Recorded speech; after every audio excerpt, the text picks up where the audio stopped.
বিসমিল্লাহির রহমানির রহিম। আউযু বিল্লাহি মিনাশ শাইতানির রাজিম। বিসমিল্লাহির রহমানির রহিম। আশা করি সকলেই ভালো আছেন।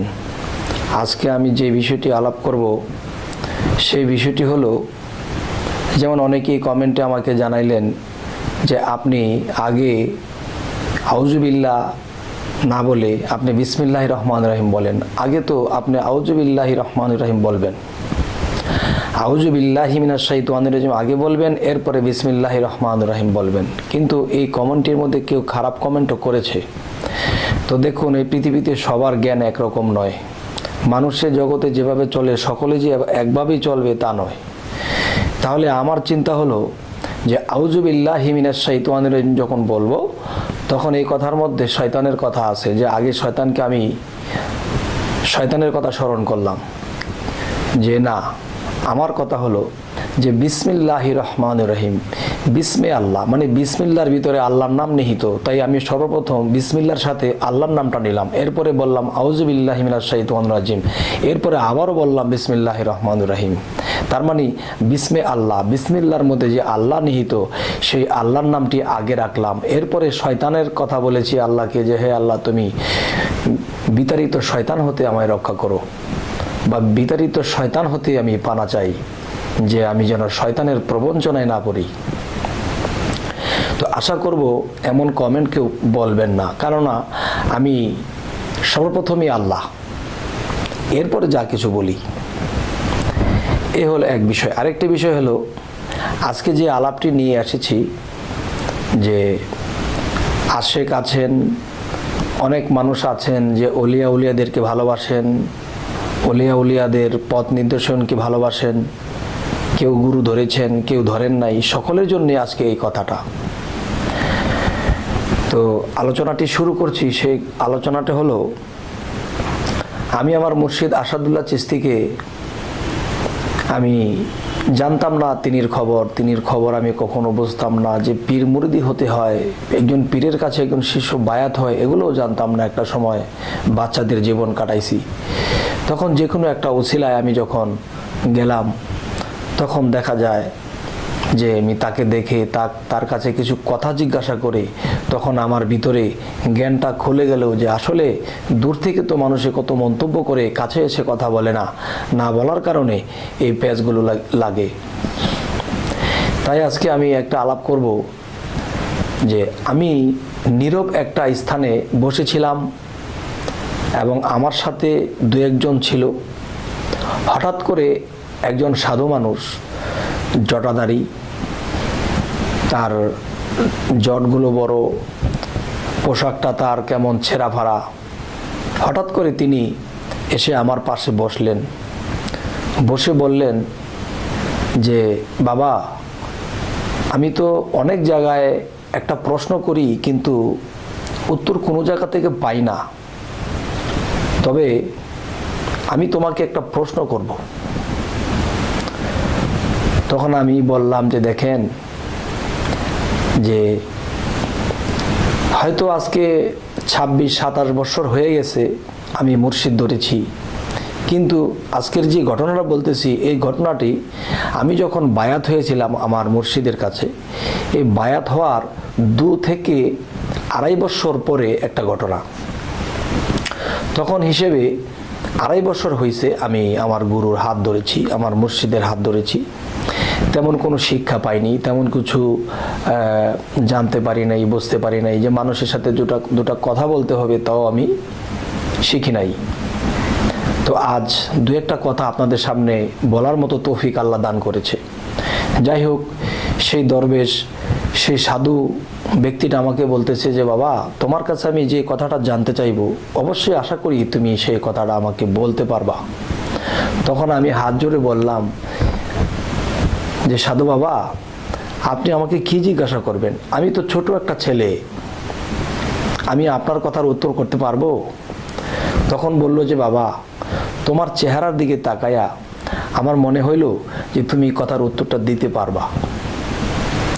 তখন আমার ভিতরে চিন্তায় পড়ে গেলাম যে কি আমাকে জিজ্ঞাসা করবে, এরকম একজন সাধু মানুষ, সে তো অনেক জ্ঞানী মানুষ, তার তুলনায় তো আমি কিছুই না, কিন্তু কিভাবে তার উত্তর করব, আমার কি এসব জানা আছে? তখন আমার মনে পড়ে গেল যে লোকটা কি জিজ্ঞাসা করতে চাইছে, জিজ্ঞাসা করুক। তখন এক প্রকার জিজ্ঞাসা করলেন, আচ্ছা বাবা, এই জগতে সৃষ্টিকর্তা একজন আছে, আল্লাহ একজন আছে, কিন্তু আমার ছোট্ট একটা কথা হলো যে এক আল্লাহ কি করে সমস্ত মানুষের মধ্যে বসত করে, সমস্ত সৃষ্টির মধ্যে তাকে পাওয়া যায়, সমস্ত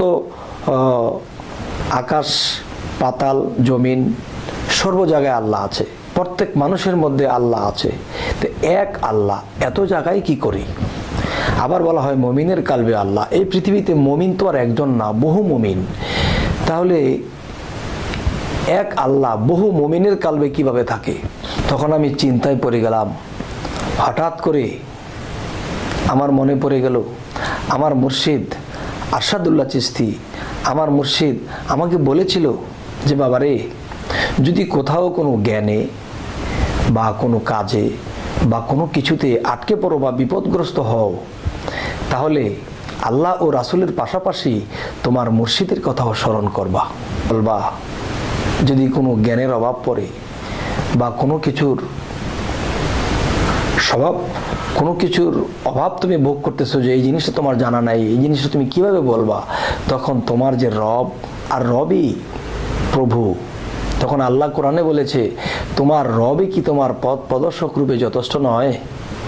তাহলে এই রব থেকেই জ্ঞানের উদয়, গুণের উদয়। আর সেই রব্বি জিদনি ইলমা, আমার মুর্শিদ বলেছিলেন রব্বি জিদনি ইলমা, তুমি মনে মনে পাঠ করবা আর আমার কথা তুমি স্মরণ করবা, যে তোমাকে এই আইন এই নিয়মগুলো আমি দিয়েছিলাম। তখন এই লোকটা যখন আমাকে জিজ্ঞাসা করলো, এক আল্লাহ, মানুষে আল্লাহ, গাছে আল্লাহ, মাছে আল্লাহ, আকাশে আল্লাহ, পাতালে আল্লাহ, সব জায়গায় আল্লাহ, প্রত্যেক মুমিনের কালবে আল্লাহ, একজন আল্লাহ হয়ে এত জায়গায় কিভাবে থাকে?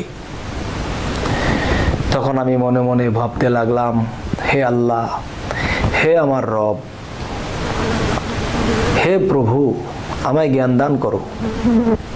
আজকে লোকটা আশা করে এসেছে যে কোনো জায়গায় এরকম প্রশ্নের উত্তর পায় না, আজকে আমার কাছে পাবে, সে আশা করেছে। আল্লাহ, হে আমার রব, তুমি আমাকে দয়া নজরে তাকাও, আমি যেন এই লোকের প্রশ্নের উত্তরটা দিতে পারি। তখন এই লোকটা আমাকে জিজ্ঞাসা করার পরে তিনি চুপ করে বসে আছে আর অপেক্ষায় আছে যে আমি এটার উত্তর করব। তখন আমি বললাম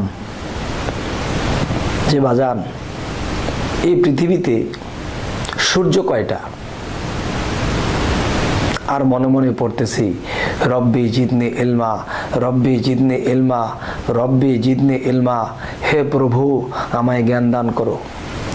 আমি মনে মনে এই কথাটা পড়তেছি, ভাবতেছি আর বলতেছি। তখন সে সাধু লোকটাকে বলতেছি যে বাবা, আপনি একটু বলবেন যে এই পৃথিবীতে সূর্য কয়টা দেখতে পান? তখন তিনি বলল সূর্য একটা। তখন আমি বলবো যে এই একটা সূর্যই তো সারা বিশ্বটাকে আলো করে। কয় হ্যাঁ। তবে আমি বলি সূর্য একটা না, সূর্য অগণিত। কিভাবে? একটা সূর্যই অগণিত, কিভাবে? তখন বললাম যে 1 লক্ষ বা 1.5 লক্ষ বা 2 লক্ষ বা 2 কোটি প্লেট আপনি জমিনের মধ্যে বিছাইলেন এবং এই প্লেটের মধ্যে অল্প অল্প করে পানি দিলেন। তখন দেখা যায় প্রত্যেকটা প্লেটের মধ্যে একটা করে সূর্য, প্রত্যেকটা প্লেটের মধ্যে একটা করে সূর্য। তাহলে যদি আমি 1 কোটি প্লেট রাখি আর প্লেটের মধ্যে পানি রাখি, তাহলে 1 কোটি প্লেটের মধ্যে 1 কোটি সূর্য দেখা যায়। তাহলে যেই সূর্যটা আকাশে সে তো একটাই, কিন্তু প্রত্যেকটা প্লেটে প্লেটে একটা করে সূর্য দেখা যায়, কিন্তু এই সূর্যটা, যেই সূর্যটা প্লেটের মধ্যে দেখা যাইতেছে, এই সূর্যটা কিন্তু পৃথিবী আলো করতে পারবে না, কিন্তু তারই সমান, তারই মতো দেখা যায়, এবং তার একটা ঝলকানি আছে, পানিটাকে লাড়া দিলে সে ঝলক মারে। তাহলে এই ঝলক পরিমাণ এই পৃথিবীতে উলিয়ারা যাহারা আছে, মুমিন ব্যক্তি যাহারা আছে, তাহলে একটা সূর্য যদি 1 কোটি প্লেটের মধ্যে দেখা যাইতে পারে, তাহলে আল্লাহকে সারা সৃষ্টিতে আল্লাহ কি থাকতে পারে না? যেরকম ভাবে 1 কোটি প্লেটের মধ্যে 1 কোটি সূর্য দেখা যায়, তাহলে এই সৃষ্টির মধ্যে আল্লাহ এভাবে আছেন, এক আল্লাহ। তখন সেই সাধু মহৎ আমাকে জড়িয়ে ধরলেন, জড়িয়ে ধরে 2 ফোঁটা চোখের পানি ফেলে আমাকে বলতেছে, আমি যে আশা করেছিলাম যে আমি তোমার মতো ব্যক্তির কাছে আমি এর উত্তরটা পাবো, আজ আমি ভুল আশা করি নাই, আমি এই উত্তরটা পাইলাম যে এক আল্লাহ সকল মুমিন ব্যক্তির ভিতরে কিভাবে থাকে, এভাবে থাকে। তবে প্লেটের পানিটা যদি ঘোলা হয়, তাহলে সূর্যটাকে ক্লিয়ার দেখা যাবে না, গোলা দেখা যাবে। তাহলে মানুষের অন্তর বা কাল্পটা যদি পরিষ্কার থাকে, তাহলে সেখানে আল্লাহ অতটুকু ঝলক দেবে, অতটুকু ক্ষমতা তার মধ্যে কাজ করবে। আর যদি তার কাল্পকে ঘোলাটে বানায় রাখে, ময়লাযুক্ত বানায় রাখে, তাহলে সেখানে আল্লাহ ওই ঝলকটা দেবে না। তাহলে এই জন্যই বলা হয় আমরা যেন বেশি বেশি জিকির করি, আমরা যেন বেশি বেশি আল্লাহর নাম জপনা করি, শ্বাসে প্রশ্বাসে, হাঁটায় চলায় সবসময় যেন তার নাম রাখি। তাহলে কালবের মধ্যে ময়লা থাকবে না, পরিষ্কার হবে। আর যতটুকু পরিষ্কার হবে ততটুকু তার ঝলকটা বাড়বে। এই পৃথিবীতে যত উলিয়ারা এসেছিল এবং আছে এবং হবে, যার কাল্পটা যতটুকু পরিষ্কার, আল্লাহর সেই নূরে তাজাল্লের অতটুকু ঝলকের ক্ষমতা, অতটুকু কারামত, অতটুকু ক্ষমতা সেই আউলিয়ার দ্বারা আল্লাহ দেখাবেন। তাহলে আমরা যদি মনে করি হায় রে আমাদের পক্ষে কি সম্ভব, আল্লাহ আমাদের কালবে আসবে, আল্লাহ কি আমার ডাক শুনবে? আল্লাহ কিন্তু একটা কথা বলছে যে আমি কাউকে নিরাশ করি না। যদি কেউ আমাকে ডাকার মতো ডাকে, যদি কেউ আমাকে চাওয়ার মতো চায়, আমি অবশ্যই কাউকে নিরাশ করি না, আমি অবশ্যই সেখানে আসি, আমি সেই বান্দার সাক্ষাৎ ঘটাই। তাহলে আজকের মূল যে আলোচনাটা, যে এক আল্লাহ এত মুমিনের মধ্যে কি করে থাকে, এক আল্লাহ এত জায়গায় কিভাবে থাকে। যদি আল্লাহর সৃষ্টি ছোট একটা, আল্লাহর জন্য এই সূর্যটা একটা ছোট সৃষ্টি, আল্লাহর জন্য এটা ক্ষুদ্র ছোট, আমাদের জন্য মহা, কিন্তু একটা ক্ষুদ্র বস্তু দিয়ে আপনাদেরকে যুক্তি দেওয়া হলো যে একটা সূর্যকেই যদি লক্ষ লক্ষ পুকুরে লক্ষ লক্ষ সূর্য দেখা যায়, লক্ষ লক্ষ কোটি কোটি প্লেটে লক্ষ লক্ষ সূর্য দেখা যায়, তাহলে আল্লাহ সমস্ত সৃষ্টির মধ্যে এভাবেই লুকিয়ে আছে। যদি আমরা আল্লাহর প্রতি পূর্ণ বিশ্বাস রাখি, আল্লাহকে ডাকি, আল্লাহকে জপনা করি, তাহলে অবশ্যই আল্লাহ আমার মধ্যে এসে সাক্ষাৎ ঘটাবেন। হযরত মুহাম্মদ সাল্লাল্লাহু আলাইহি সাল্লাম মেরাজে গেলেন, মেরাজে যাওয়ার পরে আল্লাহর সাক্ষাৎ করলেন। তাহলে আল্লাহ তো এমন কথা বলে নাই যে হে মুহাম্মদ আমি তোমার উম্মতের সাথে সাক্ষাৎ দেব না, এমন কথা বলে নাই।